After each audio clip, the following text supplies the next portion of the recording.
വെണ്ടയ്ക്ക മോപ്പാസ് ഉണ്ടാക്കാനായിട്ട് വെണ്ടയ്ക്ക കഴുകിയിട്ട് ചെറുതായിട്ട് കട്ട് ചെയ്ത ശേഷം ഒരു ചട്ടിയിൽ എണ്ണ ഒഴിച്ചിട്ട് അതിലേക്ക് ഒന്ന് ആ വഴുവഴുപ്പ് മാറുന്നവരെ നന്നായിട്ടൊന്ന് വഴറ്റിയെടുക്കുക.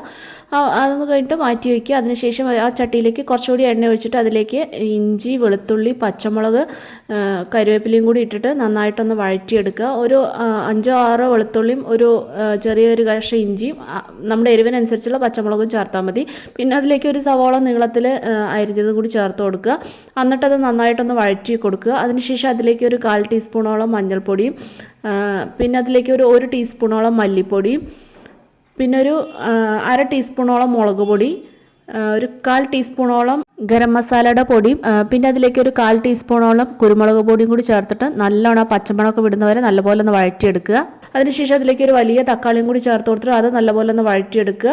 തക്കാളി നന്നായിട്ട് വഴണ്ടി കഴിഞ്ഞാൽ അതിലേക്ക് നമ്മൾ വഴറ്റി വെച്ചിട്ടുണ്ടായിരുന്ന വെണ്ടയ്ക്ക ചേർത്ത് കൊടുക്കുക. എന്നിട്ട് അതിലേക്ക് 1 കപ്പ് രണ്ടാം പാല് ചേർത്ത് കൊടുക്കുക.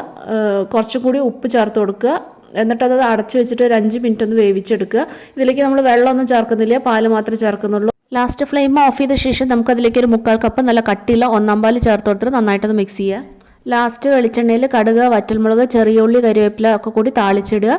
എല്ലാവരും ഉണ്ടാക്കി നോക്കൂ. സബ്സ്ക്രൈബ് ചെയ്യാൻ മറക്കല്ലേ.